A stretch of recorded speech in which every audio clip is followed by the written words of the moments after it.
గెలిపే తప్ప ఓటమి లేదు.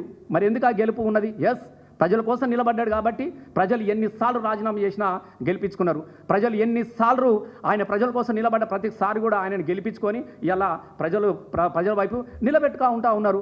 అట్లాంటి కేటీఆర్ని పట్టుకొని అరే నువ్వు వినడానికి గెలిచినావురా నాయన, నాకు విచిత్రం అనిపిస్తున్నది, నీ ముఖానికైనా వార్డు మెంబర్గా గెలిచిరా, ఒకరి మీద ఒకటి రెచ్చిపోతూ ఉన్నారు.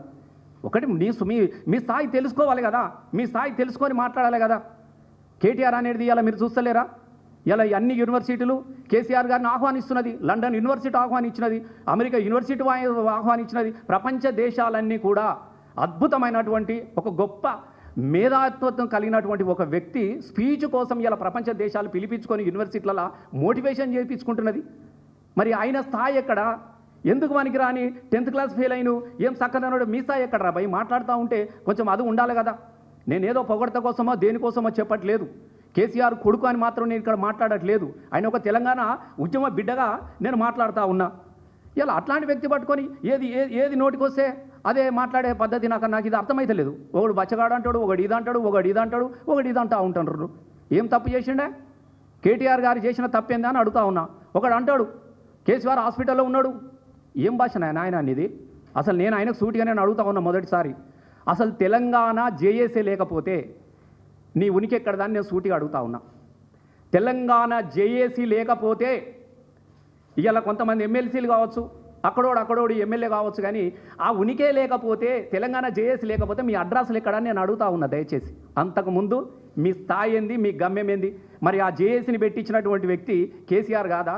ఏ నాయకుడైనా నేను ఒక్కనే ఉండాలనుకుంటే కోదండరాముని పెట్టి జేఏసీ అధ్యక్షునిగా చేస్తాడా చెప్పండి? ఇలా మనం కొన్ని విషయాలు నిజాలు మాట్లాడుకోవాలి మనం. ఎందుకంటే నేను కూడా ఆ జేఏసీలో ధూమ్ధామ్ తరఫున నేను భాగస్వామ్యంగా ఉన్నాను కాబట్టి నేను మాట్లాడుతూ ఉన్నా.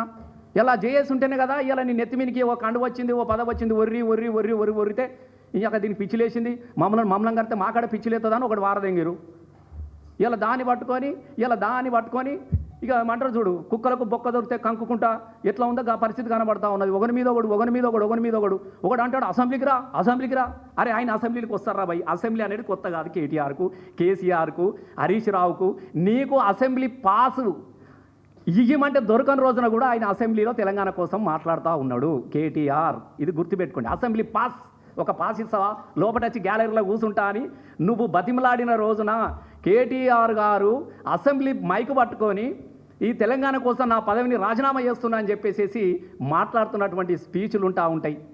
ఇప్పుడు అసెంబ్లీకి పోని ఆయన వస్తాడు, నువ్వు అసెంబ్లీకి వస్తావా, నువ్వు ఉన్నావా? అలా నేను అడుగుతున్నా దయచేసి ఏమనుకోకర్రి. ఇక ఒకడొకడికి నీకు ఇవ్వడో మాట్లాడుతా అసెంబ్లీకి రా. అరే నాయన మీకు అసెంబ్లీలో పాసులు ఇస్తే మీద గ్యాలరీ దొరుకుతుందో లేదో రా నాయన, అసెంబ్లీకి రా అని ఒక్కొక్కడు మాట్లాడుతూ ఉన్నాడు. అసెంబ్లీలో లేకపోతే ఏడవైరా? ఈ member of KTR, K Taraka Ramarao member of listed assembly. ఇది రాసి పెట్టుకోరి. ఎప్పుడైనా పోగలడు, ఏ సభలైనా మాట్లాడగలడు. ఆయన హక్కు, ప్రజల చేత ఎన్నుకోబడ్డటువంటి ఒక వ్యక్తి హక్కు ఆయనకున్నది. ఇటు రమ్మనోనికి ఉన్నదా అని నేను అడుగుతా ఉన్నా దయచేసి. లేదు కదా మీకు అది లేకపోయా, మీకు ఏది లేకపోయే, ఏది నోటికి వస్తే అది మాట్లాడేది ఎట్లా ఉంటే చెప్పు. రానని చెప్పినారా? ఇవాళ వచ్చినోడు ఎక్కడికి పడితే అక్కడికి ఎక్కడికి అడితే రమ్మన్నోడు పత్త లేకుండా పారిపోయినా పెట్టుకొని ఏమో నలుగురు పట్టుకొని రాన్రి కావు కావు కావు కావు కావు రొట్టెముక్క దొరికింది కావు ఏందా ఈ పిచ్చి కాకుల గోల? నాకు అర్థమైతలేదు. వాళ్ళు కేసీఆర్ గురించి మాట్లాడతాడు. కేసీఆర్ గురించి మాట్లాడనా? నీ అయ్యనట అయ్యా. ఎస్, బరాబరి చెప్తున్నా. కేసీఆర్ కేటీఆర్కి అయ్య కాదు, తెలంగాణకు అయ్యా బిడ్డ. అది కూడా రాసి పెట్టుకోరు మీరు. కేసీఆర్ లేకపోతే తెలంగాణ ఎక్కడదా? కేసీఆర్ హాస్పిటల్లో వంటేనే బిడ్డ నీ ఢిల్లీ మెడల్ వంచి ఢిల్లీ దిగొచ్చింది. కేసీఆర్ నిమ్స్ హాస్పిటల్లో వండి ప్రజల కోసం నా ప్రాణాలు ఇస్తానంటే కదనా మీరు ఎక్కడ పతనమైపోతారని చెప్పేసి నీ చిదంబరం అగాధం మీద అబద్ధపు ప్రకటనలు ఇప్పించింది నీ పార్టీ కాదా అని నేను అడుగుతా ఉన్నా. ఇలా ఎవడైతే నీ అయ్యా అని మాట్లాడుతూ ఉన్నాడో ఆ రోజు అమ్మ ఓసోని అమ్మ అని యాదిరెడ్డి పార్లమెంటు సాక్షిగా చింత చెట్టుకు ఉరితాడుకు ఊలాడబడ్డ రోజున అమ్మ ఓసోని అమ్మ నువ్వు ఏడున్నావమ్మా అని మేము పాట పాడితే నువ్వు వెనకెళ్ళి వాడు సప్పట్లు కొట్టలేదా? నేను ఇలా వాళ్ళని అడుగుతా ఉన్నాను. నేను ఇలా సూటిగా ఎట్లా మాట్లాడతారు?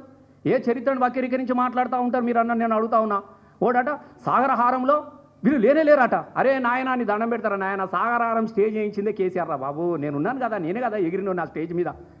కేసీఆర్ లేని జేఏసీ ఉద్యమాలు ఉన్నాయా? ఇలా నిజాం కాలేజీలో పెట్టిన సభలో కేసీఆర్ రాకుంటేనే ఉన్నదా? 24 గంటలు అసెంబ్లీ ఇంద్ర పార్క్ దగ్గర మేము ధర్నా చేస్తూ ఉంటే ఇదే ఎవరైతే మాట్లాడుతున్నారో ఏ తెలంగాణ ఉద్యమకారుని చెప్పుకున్నాడు మాట్లాడుతూ ఉంటాడో ఆ రోజు పొన్నం ప్రభాకర్ ఈపు వలగొట్టలేదా, పేపర్ల ఫోటోలు రాలేదా, ఆ రోజు కేకే ఈపు వలగొట్టలేదా, కాంగ్రెస్ నుంచి ఆ రోజు వచ్చినటువంటి ఈ వివేక్ గారు ఈపు సున్నం చేయలేదా, మనమే కదా ఆ రోజున, ఈయననే కదా ఇల్లు ఉన్నాడు కదా కాంగ్రెస్ వాళ్ళు గుద్దింది. మరి ఎవరి చరిత్ర ఎక్కడున్నదో మనకు కనబడతలేదా? ఏది పడుతుంది నోటికి ఎట్లా మాట్లాడతారు?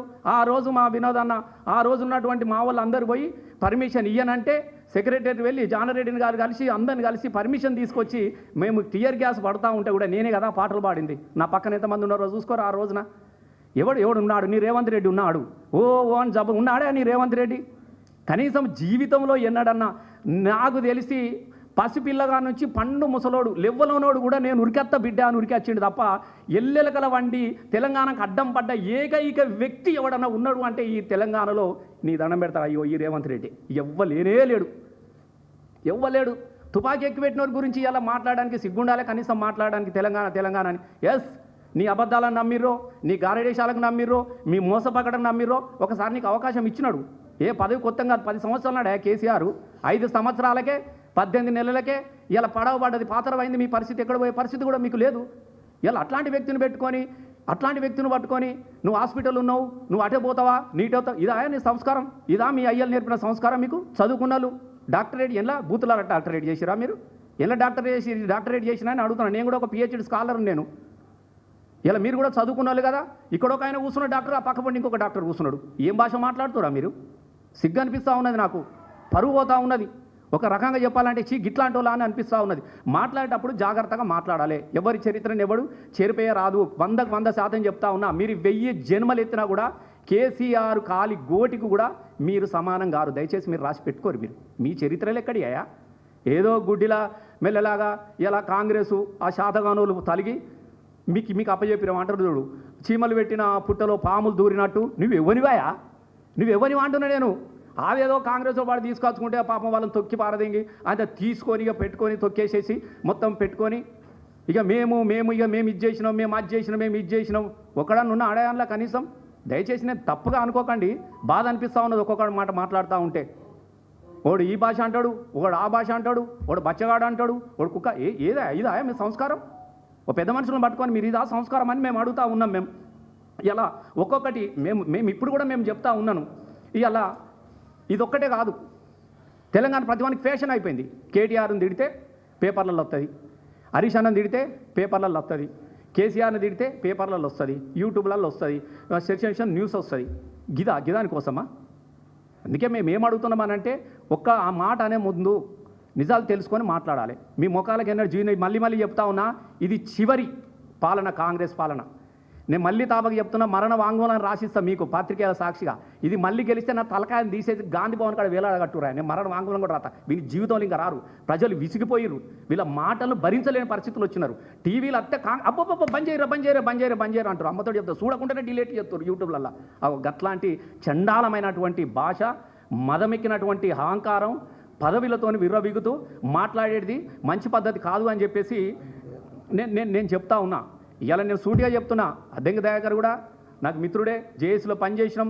మరి పనిచేసినప్పుడు కేసీఆర్ విలువ నీకు తెలియదా? మాట్లాడేటప్పుడు ఏదో వచ్చింది ఒరినో ఒకటి పడేసారు. ఇంకా ఎందుకు దీని కథ? నువ్వు ఒరితే నీకేమి ఇచ్చేయలేదు, వాళ్ళ తనక సస్సూరిగా వచ్చేలేదు. నేను ఇప్పుడు కూడా చెప్తా ఉన్నా, మేము కాంగ్రెస్, మేము ఇందిరమ్మ కాంగ్రెస్, మా కాంగ్రెస్. ఎవయా హనుమంతరావు కన్నా పెద్ద సిపాయి వాను ఆయన పదవి గుంజుకున్నారు మీరు. అంజనీ యాదవ్ వాళ్ళ తెలంగాణలో వాళ్ళ కాంగ్రెస్ వాళ్ళు ఆయన పదవులు గుంజుకున్నారు, సంకల పెట్టుకొని ఇక వాళ్ళ మీదనే ఇక మాట్లాడుతున్నారు మేం కాంగ్రెస్ అని. మీ మాటలు వింటే ఇందిరమ్మ తల్లి నిజంగా బతుకుంటే ఈ నటనను చూసి అమ్మతో ఉరి పెట్టుకొని చచ్చిపోవామె. అకంతా నటిస్తున్నారు ఇందిరమ్మ అని చెప్పేసి.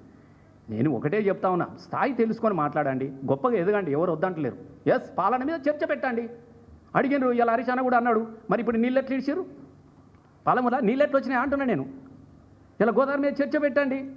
ఇలా బనకచర్ల దాంది కూడా అవన్నీ ఎక్కడి నుంచి వచ్చినాయి చెప్పండి. ఇలా ఎందుకు రద్దు అయినాయి? కేసీఆర్, హరీష్ అన్న, కేటీఆర్ గారు వీళ్ళు మాట్లాడితేనే కదా ఇలా మళ్ళా జీవోలని. ఎస్, ప్రజల వైపు నిలబడ్డారు. మీకు ప్రజల చేత వాళ్ళకి పనిచేయడం మీకు చేత కాదు, మీరు మాట్లాడలేరు. మాట్లాడాలో మీద పడ్డ వాళ్ళ మాట ఏడవడం అనేది ఈ సరి అనేది కాదు. ఇంకొకటి అంటాడట వాడవాడు మా దగ్గర ఉండే కమిషన్ల నారాయణ అని, మా దగ్గర ఎమ్మెల్యే గెలిచిండు. రంపం తీసి దానికి ఇట్లా కారం పెట్టి ఉప్పు పెట్టి 4 గోత్తడట. మరి అక్క ఇది ఎక్కడి కథ? రంపాలతో 4 కోసుడు ఉన్నారే, ఏమైనా చూసిరా మీరు?